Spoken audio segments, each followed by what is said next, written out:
ચાલો મિત્રો 1.18 આકૃતિમાં દર્શાવ્યા પ્રમાણે 10 સેન્ટીમીટર બાજુવાળા એક ચોરસના કેન્દ્રથી, મિત્રો આ ચોરસ તકતી છે, પ્લેટ છે, સિમ્પલ પ્લેટ, બરાબર, એના કેન્દ્રથી 5 સેન્ટીમીટર અંતરે, જો એની બાજુની લંબાઈ કેટલી આપી છે ચોરસની 10 બાય 10 ને એનું સેન્ટર એટલે અહીંયા, મીન્સ આ જો 10 બાય 10 હોય તો આ તમારું 5 સેન્ટીમીટર એટલે અહીંયા આવી ગયું, અને આ 5 ની બીજી ઉપર એક બીજી બાજુ લઈ લો તો તમારો સમઘન બને. જો આકૃતિમાં દર્શાવ્યા પ્રમાણે 10 સેન્ટીમીટર બાજુવાળા એક ચોરસના કેન્દ્રથી બરાબર 5 સેન્ટીમીટર અંતરે 10 માઇક્રોકુલમ બિંદુવત વિદ્યુતભાર છે, means Q is equal two +10 માઇક્રોકુલમ. આ તમને આપી દીધું છે, રાઈટ. હવે એવું કહ્યું છે ચોરસમાંથી વિદ્યુત ફ્લક્સ કેટલું થશે. આ ચોરસ, આ પ્લેટ છે, આ સિમ્પલ પ્લેટ છે. પ્લેટ એટલે એવું કહી શકાય, અહીંયા લખ્યું છે ચોરસને એટલે આ પ્લેટને 10 સેન્ટીમીટર ધારવાળી ઘનની એક બાજુ તરીકે લો મિત્રો. તો તમે ખાલી જુઓ કે આપણે આગળ જે સમઘનના વિડીયો જોયા એની અંદર અહીંયા Q ચાર્જ હોય તો સમઘનમાંથી બહાર આવતું ફ્લક્સ કેટલું થાય? ફ્લક્સ કેટલું થાય તમને ખબર છે ને?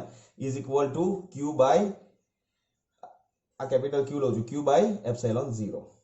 આ સમઘનમાંથી પણ આપણને સમઘનની એક બાજુ છે તો તમને ખબર પડી ગઈ, સમઘનની આ બાજુમાંથી બહાર આવતું ફ્લક્સ કેટલું થાય? 6 બાજુ છે મિત્રો, યાદ રાખવાનું. મેં તમને કહ્યું છે JEE નીટ ની અંદર આ flux phi that is equal to Q divided by 6 epsilon 0. Clear? તો Q ની વેલ્યુ તમારી પાસે છે +10 માઇક્રોકુલમ, એપ્સિલોન 0 તમારી પાસે છે. જવાબ જે છે એ તમારો આવશે that is 5 that is equal to 1.88 into 10⁵ newton metre square પર કુલમ આવવો જોઈએ. ક્લિયર? ક્લિયર ને? Fine, good. એટલે આ જુઓ, તમે જુઓ, હવે મેં તમને જે સમઘનનો વિડીયો મોકલ્યો છે, સમઘનનો વિડીયો તમને કેટલી જગ્યાએ કામ લાગવાનો છે અને કેટલું ઈઝી તમારું કામ થાય. હા, યાદ રાખવાનું છે મિત્રો, એમાં બધી ક્વોન્ટિટી યાદ રાખવાની છે, એમાં પછી કોઈ એ નહીં ચાલે, બરાબર છે? ચાલો 1.19 9 સેન્ટીમીટરની ધારવાળા એક ઘનાકાર ગૌસિયન સપાટીના કેન્દ્ર પર ઘનાકાર છે અને એના કેન્દ્ર પર 2 માઇક્રોકુલમ વિદ્યુતભાર રહેલો છે, તો આ સપાટીમાંથી કુલ વિદ્યુત ફ્લક્સ કેટલું? ચાલો બોલો, શું લાગે છે, શું આન્સર આવશે? ઘનાકાર મીન્સ સમઘનની બાજુ કેટલી છે? 9 સેન્ટીમીટર. ઓકે, એના સેન્ટર પર ચાર્જ કેટલો છે? 2 માઇક્રોકુલમ. કેવા દાખલા જુઓ તો ખરા યાર મિત્રો, આવા દાખલા જો તમને લોકોને એક્ઝામમાં પૂછાય, જો તમે આના માર્ક્સ એનકેશ ના કરો ને તો ખરેખર અફસોસ થશે તમને લોકોને. હા, આ 3 માર્ક્સ 2 માર્ક્સમાં પૂછાય ને, રોકડા એનકેશ કરો, encash, don't do Paytm, encash. Q is equal two 2 into 10⁻6 coulomb તમને ચાર્જ આપી દીધો છે. ઓકે, એપ્સિલોન 0 ની વેલ્યુ મારે તમને યાદ કરાવવાની છે, that is 8.85 into 10⁻12 SI. Okay, સમઘનના કેન્દ્ર પર આટલો વિદ્યુતભાર છે, એવું કહ્યું છે કે આ સપાટીમાંથી કુલ વિદ્યુત ફ્લક્સ કેટલું બહાર આવશે? સપાટીમાંથી એટલે તમને અહીંયા સ્પષ્ટ શબ્દ છે સપાટીમાંથી, એટલે બાય 6 કરવાની જરૂર નથી. ક્લિયર છે? આખા સમઘનની જ વાત કરે છે, તો સમઘન માટેનું તો કુલ ફ્લક્સ છે that is phi is equal to Q by epsilon 0, that you have to do the calculations with the help of calci also. Clear? તો તમારો કામ પતી ગયું. તો phi જે છે that is આન્સર આવશે that is 2.26 into 10⁵ newton metre square પર કુલમ. ઓકે, નાઉ જો કેવા દાખલા છે, મજા આવે છે ને? બસ તારે. ચાલો 1.20 10 સેન્ટીમીટર ત્રિજ્યા ધરાવતી ગોળાકાર ગૌસિયન સપાટીના કેન્દ્ર પર મૂકેલા બિંદુવત વિદ્યુતભારને લીધે તે સપાટીમાંથી આટલું ફ્લક્સ પસાર થાય છે. ચાલો ઓકે, પહેલા આપણે જે ક્વોન્ટિટી આપી છે ધેટ ઇઝ લઈ લઈએ આપણે -1 ઇન્ટુ 10⁻³ ન્યૂટન મીટર સ્ક્વેર પર કુલમ. ઓકે, નેક્સ્ટ બીજું શું આપ્યું છે આપણને? એની બાજુ આપી છે, એટલે એની રેડિયસ આપી છે, રાઈટ? તો radius is equal two 10 centimetre. આ એઝ ઇટ ઇઝ આપણે લેવાનું છે. ચાલો હવે તમને પહેલું શું પૂછ્યું છે? જો ગૌસિયન સપાટીની ત્રિજ્યા બમણી કરવામાં આવે તો સપાટીમાંથી કુલ કુલ કેટલું ફ્લક્સ પસાર થતું હશે? ચાલો બોલો. સપાટી બમણી થાય એટલે ગૌસિયન પૃષ્ઠની સપાટી બમણી કરવામાં આવે તો પૃષ્ઠમાંથી કેટલું ફ્લક્સ પસાર થતું હશે? બિંદુવત વિદ્યુતભારનું મૂલ્ય કેટલું હશે? ચાલો, ફ્લક્સ કેટલું હશે પહેલા કોઈ એ મને કહી શકશે? તો કે સૌથી પહેલું એ ફ્લક્સનું આપણી પાસે ઇક્વેશન શું છે? Flux is equal to q by epsilon 0. મિત્રો ધ્યાનથી જુઓ, આપણે ઇક્વેશનમાં આન્સર આવી ગયો.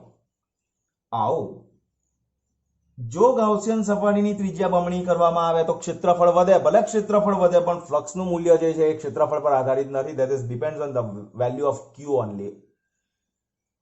મીન્સ જો સપાટી બમણી કરવામાં આવે તો સપાટીમાંથી કેટલું ફ્લક્સ પસાર થશે? તો કે આન્સર શું આવશે? જો સપાટીની ત્રિજ્યા બમણી કરવામાં આવે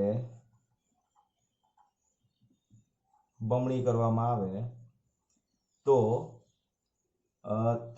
પસાર થતું ફ્લક્સ, આપણે શબ્દ આન્સર આપો છે ને એટલે હું સેન્ટેન્સ જરા ફોર્મેટ કરું છું. પસાર થતું ફ્લક્સ કેટલું થશે? ફ્લક્સ -1 × 10⁻³ ન્યૂટન મીટર સ્ક્વેર પર કુલમ્બ જ રહેશે. ક્લિયર? કારણ માંગ્યું નથી. કેટલું થશે? તો કે આટલું જ રહેશે. કારણ તમને ક્લિયર થઈ ગયું, એ તમારે યાદ રાખવાનું છે. કારણ કે ફ્લક્સ ક્ષેત્રફળ પર આધારિત નથી. Okay, fine. ચલો next, number B, that you have to find બિંદુવત વિદ્યુતભારનું મૂલ્ય. ઇક્વેશન્સ મેં લખી નાખ્યું છે. q is equal to 5 epsilon 0. Both the values are given and you will get what is q. તો q ની વેલ્યુ જે છે એ તમારી આવશે 8.85, બટ q તમારું 5 માઇનસ એટલે -8.85 into 10⁻12 અને +3 that is -9 કુલમ. આટલો આન્સર આવવો જોઈએ. Okay, fine. મિત્રો એક લાઈક બને છે આપણા માટે. જો તમને મજા આવતી હોય તો મને ખાલી તમે પર્સનલ ફીડબેક આપી શકો છો વોટ્સઅપ ઉપર. પર્સનલ વોટ્સઅપ પર મને ફીડબેક આપી શકો છો કે મારે કંઈ ઇમ્પ્રૂવ કરવા જેવું હોય, તમને કંઈ ન સમજ પડતી હોય અને તમને એવું લાગે છે કે મારે આ વસ્તુ ઇમ્પ્રૂવ કરવાથી જો હજુ આનાથી વધારે બેનિફિટ થશે તો મને તમારે જાણ કરવાની. હું મારો બેસ્ટ આપવાનો ટ્રાય કરું છું. મારી એફિશિયન્સી જેટલી છે બધી જ કામે લગાવું છું, બધા રિસોર્સિસ કામે લગાવું છું અને તમને બહુ જ સારું આપવાનો પ્રયત્ન કરું છું. છતાં પણ કોઈ જગ્યાએ કચાશ રહી જાય તો ભૂલચૂક માફ કરજો મિત્રો. બરાબર? રૂબરૂ મળીશું ત્યારે બધા નાના ડાઉટ્સ તમારા ક્લિયર કરી નાખીશું. અત્યારે ખબર છે આપણી મર્યાદા છે, રાઈટ? તો મસ્ત કેલ્ક્યુલેશન્સ નોટ્સ મારી એક હમ્બલ રિક્વેસ્ટ છે. જો તમને મારું કામ ગમતું હોય ને મિત્રો, નોટ્સ મસ્ત બનાવજો. મારે બીજું કંઈ નહીં જોઈતું તમારી પાસેથી, રાઈટ? તો મળીએ. જય શ્રી કૃષ્ણ. ચલો મિત્રો, 1.21 એક્સરસાઇઝ. 10 સેન્ટીમીટર ત્રિજ્યાને એક વાહક ગોળા પર અજ્ઞાત વિદ્યુતભાર છે. 10 સેન્ટીમીટર ત્રિજ્યાનો વાહક ગોળો છે. ચલો, ગોળાની ત્રિજ્યા આપણે લઈ લઈએ છીએ, that is capital R, right? That is 10 centimetre અને એને મીટરમાં આપણે કન્વર્ટ કરીશું તો કેટલું થશે? That is 10⁻⁻1 metre. ઓકે, હવે ગોળાના કેન્દ્રથી 20 સેન્ટીમીટર દૂર. ઓકે, આપણે ગોળો ડ્રો કરવો પડશે મિત્રો. This is your capital R.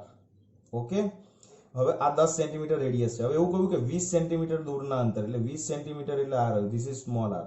તો small r is equal two 20 centimetre. That is 20 × 10⁻² એટલે 0.2 મીટર આપણી સ્મોલ r થશે. ઓકે, આ બિંદુએ વિદ્યુત ક્ષેત્ર કેટલું આપ્યું છે? તો કે that is equal two -1.5 × 10⁻³ newton પર કુલમ અંદરની તરફ. તો ગોળા પરનો કુલ વિદ્યુતભાર મિત્રો કેટલો હશે? ક્લિયર છે? ઓકે, હવે આપણે એક જ વસ્તુ, આ ગોળો છે, આ ગોળાની રેડિયસ r છે અને એવું કહ્યું છે કે 10 સેન્ટીમીટર ગોળાના વાહક પર અજ્ઞાત વિદ્યુતભાર છે. હવે અહીંયા અજ્ઞાત વિદ્યુતભાર છે, આવો આપણે ધારી લેવાનો. હવે તમે થિયરી યાદ કરો, ગાઉસનો ઉપયોગ નંબર 3, છેલ્લો વિડિયો, ગાઉસનો છેલ્લો ઉપયોગ, કે ગોળાના કેન્દ્ર સપાટી પર રહેલો વિદ્યુતભાર એના કેન્દ્ર પર સંકેન્દ્રિત થયેલો હોય. બરાબર છે. એટલે તમારે બેઝિક ઇક્વેશન આની અંદર શું વાપરવાનું છે? k is equal to k q અને divided by r square, small r square. Capital r ને એની સાથે લેવા દેવા નથી, કારણ કે આ બધો ચાર્જ છે. આ બધો ચાર્જ તમે અહીંયા વિચારો, q અહીંયા વિચારો, તો q થી r અંતરે અહીંયા વિદ્યુત ક્ષેત્ર તમને E આપેલું છે. મિત્રો પતી ગયું. કોની રાહ જોવો છો? q ને સૂત્ર કરતા બનાવવાનો છે. તો q is equal two E r square divided by k. What is the value of k? That is 9 into 10 raised to 9 SI. તો E આપી દીધું છે મિત્રો, R આપી દીધું છે, K આપી દીધું છે. તો તમારે Q શોધવાનો છે મિત્રો. તો Q તમારો સ્વાભાવિક છે, ઋણ જ આવવાનો છે. અને ધેટ ઇઝ આન્સર જે છે એ તમને ખાલી લખી આપું છું, -6.67 ઇન્ટુ 10 રેઝ ટુ -9 કુલમ, અથવા તો નેનો કુલમ, કોઈ પણ વસ્તુ તમે મૂકી શકો. ક્લિયર છે? ક્લિયર? ફાઇન. નેક્સ્ટ 1.22. થોડીક સ્પીડ મિત્રો તમને લાગે છે, પણ વિડીયો પોઝ કરીને તમારે તો કેલ્ક્યુલેશન કરવાની, તમને સમજ પડી જવી એ બહુ મહત્વનું છે. આપણે ઓછા ટાઈમની અંદર મેક્સિમમ આઉટપુટ કાઢવાનો પ્રયત્ન કરીએ છીએ, રાઈટ? ચલો, 2.4 મીટરનો વ્યાસ ધરાવતો એક સમાન વિદ્યુત ભારિત ગોળા પર વિદ્યુત ભારની પૃષ્ઠ ઘનતા આપી છે. ચલો, વ્યાસ આપી દીધો તમને મિત્રો. તો ડી કેટલો આપે છે? That is 2.4 metre. Okay, what is the radius of that particular sphere? That is 1.2 meter. Okay, what is the sigma is given? So sigma that is equal to 80 microcoulomb, that is into 10 raised to -6 coulomb per meter square. આ convert કરવાનું ભૂલાય નહીં. જો આ ભૂલ ગયા, જબ જો ये भूल गया वो मर गया, समझना. ઓકે, ચાલો નેક્સ્ટ. ગોળા પરનો વિદ્યુત ભાર આપણને શોધવાનો કયો છે મિત્રો? ગોળા પરનો વિદ્યુત ભાર. ચલો, ગોળા પરનો વિદ્યુત ભાર આપણે કેવી રીતે શોધીશું? તો સિમ્પલ ત્રિરાશિ છે. આ આપણો ગોળો છે, right? What is the radius for that? That is r. How much the area covered by the surface? That is 4 pi r square. તો સિગ્મા શું છે? એકમ ક્ષેત્રફળ દીઠ વિદ્યુત ભાર સિગ્મા છે. એકમ ક્ષેત્રફળ દીઠ વિદ્યુત ભાર સિગ્મા છે. તો આનું ક્ષેત્રફળ કેટલું છે? 4 pi r square. તો ગોળા પરનો કુલ ચાર્જ મળશે. તો ગોળા પરનો કુલ વિદ્યુત ભાર જો તમારે શોધવો હોય તો Q is equal to આવશે sigma into, it's a sigma into 4 pi r square. Clear? અને આન્સર આવશે that is 1.45 into 10 raised to -3 coulomb. Clear થાય છે ને મિત્રો? આપણે આની ઉપરનો ચાર્જ શોધવાનો છે, રાઈટ? આના ઉપર એકમ ક્ષેત્રફળ દીઠ આપી દીધો છે. તો આની સરફેસ એરિયા કેટલો છે? 4 pi r square. તો એકમ ક્ષેત્રફળ દીઠ સિગ્મા, તો 4 pi r square દીઠ કેટલો? બરાબર છે? ઓકે, નેક્સ્ટ આ જે છે તમારું એ થયું, રાઈટ? વોટ ઇઝ યોર બી? ગોળાની સપાટીમાંથી બહાર જતું કુલ વિદ્યુત ફ્લક્સ કેટલું? તો બહાર જતું કુલ વિદ્યુત ફ્લક્સ મિત્રો તમારે શોધવાનું છે. તો phi is equal to equation આવશે, that is q divided by epsilon 0. Clear? કારણ કે આ બધો ચાર્જ અહીંયા સંકેન્દ્રિત થયેલો વિચારવાનો, અને એમાંથી ફ્લક્સ બહાર આવે છે. તો એની અંદર ચાર્જ કેટલો છે તો તમે શોધી નાખ્યો. તો ચાર્જ તમે મૂકી દો, એપ્સિલોન 0 તમારી પાસે છે. તો phi જે છે એની વેલ્યુ આવશે તમારી 1.64 ઇન્ટુ 10 raised to 8 ન્યૂટન પર કુલમ મીટર સ્ક્વેર. -2 આવશે, રાઈટ? અરે ઓકે, ન્યૂટન પર કુલમ, phi નો એકમ છે ને, બરાબર? ન્યૂટન પર કુલમ, અને અહીંયા છેદમાં મેં ભૂલથી લઈ લીધું, -2 લઈ લઉં છું. ન્યૂટન મીટર સ્ક્વેર પર કુલમ. ઓકે, આ તમારો મિત્રો આન્સર આવશે. એટલે એકમમાં જરા ખાસ જોઈ લેજો, બરાબર?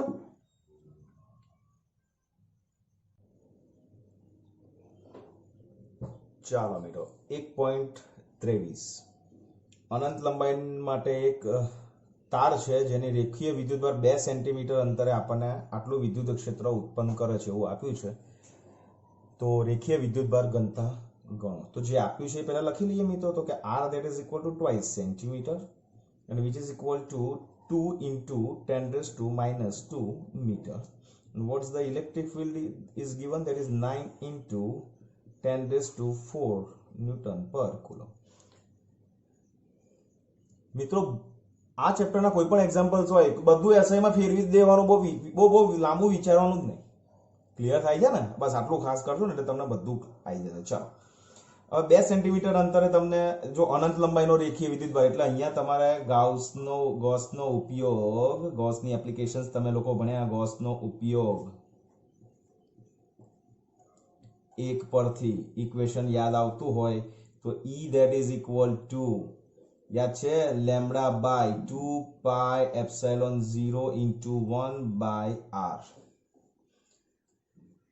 ઓકે, અને શોધવાનું શું છે? રેખીય વિદ્યુતભાર ઘનતા. રેખીય વિદ્યુતભાર ઘનતા એટલે લેમ્ડા જે છે એ શોધવાનું છે. ઓકે, લેમ્ડા શોધવાનું છે, રાઈટ. આ લેમ્ડા શોધવાનું છે, એને હું ખાલી રાઉન્ડ કરું છું મિત્રો. ઓકે, ચેક કરો, બધી ક્વોન્ટિટી તમારી પાસે છે. ઈ છે, યસ છે. આર છે, એપ્સિલોન 0 છે, પાઈ છે, 2b છે. તો ઈ તમારે લેમ્ડાના સૂત્ર કરતા બનાવવાનો.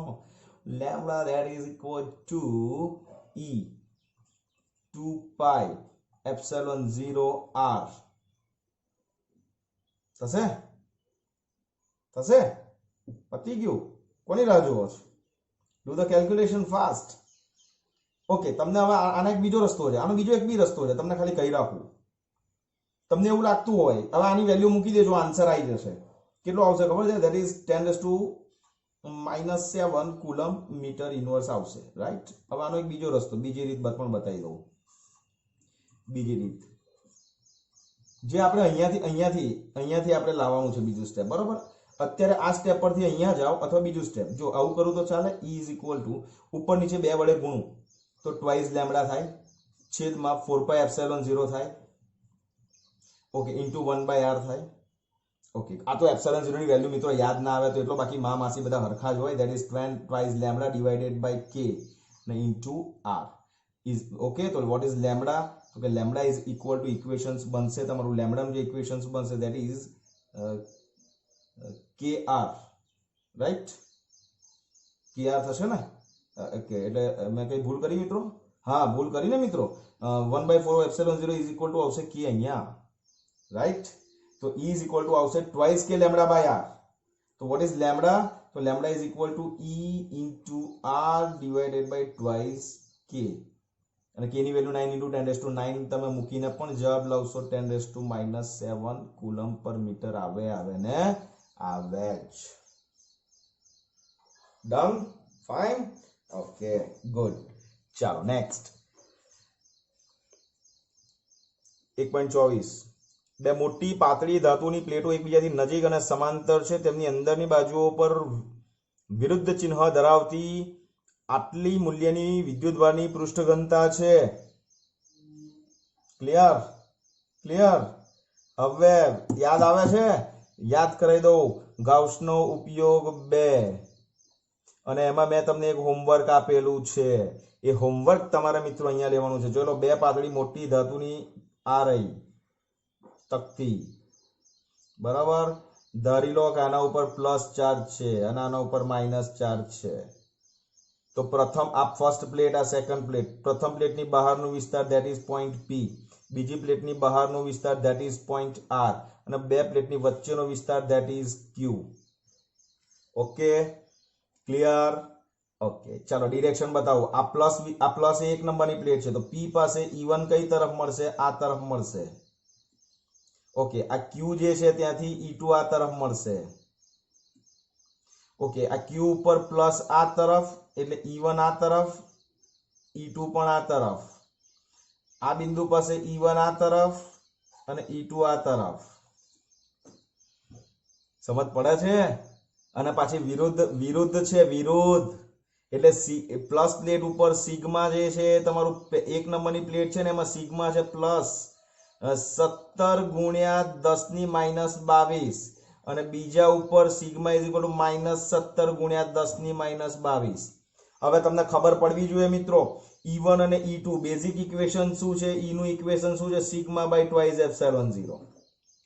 ઓકે, હવે P બિંદુ પાસે E1 અને E2, જો E1 અને E2 માટે સિગ્મા સેમ છે, બે પ્લેટ માટે સિગ્મા સેમ છે ને એપ્સિલોન 0 કોન્સ્ટન્ટ છે, તો E1 અને E2 કેવા થશે? સરખા. માટે E1 બરાબર E2 થાય. હવે E1 ને E2 સરખા થાય તો અહીંયા જુઓ, P બિંદુ પાસે E1 અને E2 સમાન મૂલ્યના પરસ્પર વિરુદ્ધ દિશામાં. તો અહીંયા જે પહેલો છે એનો આન્સર શું આવશે? પ્રથમ પ્લેટની બહારના વિસ્તારમાં તો A નો આન્સર લખું છું. શું આવશે? પ્રથમ પ્લેટની બહારના વિસ્તારમાં બંને વિદ્યુત ક્ષેત્રો સમાન અને પરસ્પર વિરુદ્ધ દિશામાં છે. માટે પરિણામી વિદ્યુત ક્ષેત્ર શૂન્ય થાય. Okay okay. નંબર બી, તો બી માં પણ તમારે આ સેન્ટેન્સ ઉપર મુજબ બેઠો આન્સર લખી નાખવાનો ઉપર મુજબ, રાઈટ. ચલો નંબર સી, ક્યુ પાસે, તો ક્યુ પાસે પરિણામી વિદ્યુત ક્ષેત્ર ઈ અને E1 અને E2 સમાન છે, બંને એક જ ડિરેક્શનમાં છે, તો પરિણામી વિદ્યુત ક્ષેત્ર E1 plus E2 is equal to twice E1.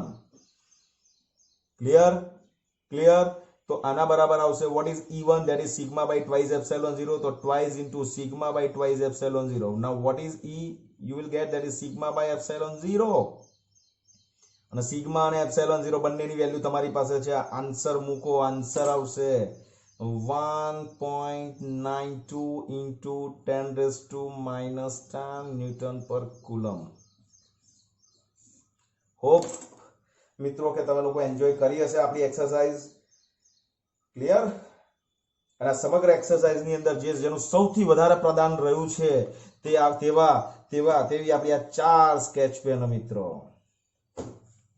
બરાબર, પગે લાગી લેજો જેને આપણે સાથ સહકાર આપ્યો છે. ઋષિ મુનિઓ પણ લખે ને તો એની પેન જે કલમ મોરના પીછા હતા, સાઇન થી અને ઇંક થી લખતા હતા, આપણે પૂછાને પણ પૂછતા હતા એ લોકો, તો આપણે બી પૂછી લેવાનું મિત્રો. ક્લિયર, સમજ પડે છે? Fine, good. તો આ સમગ્ર એક્સરસાઇઝ આ 4 પેને કમ્પ્લીટ કરી છે.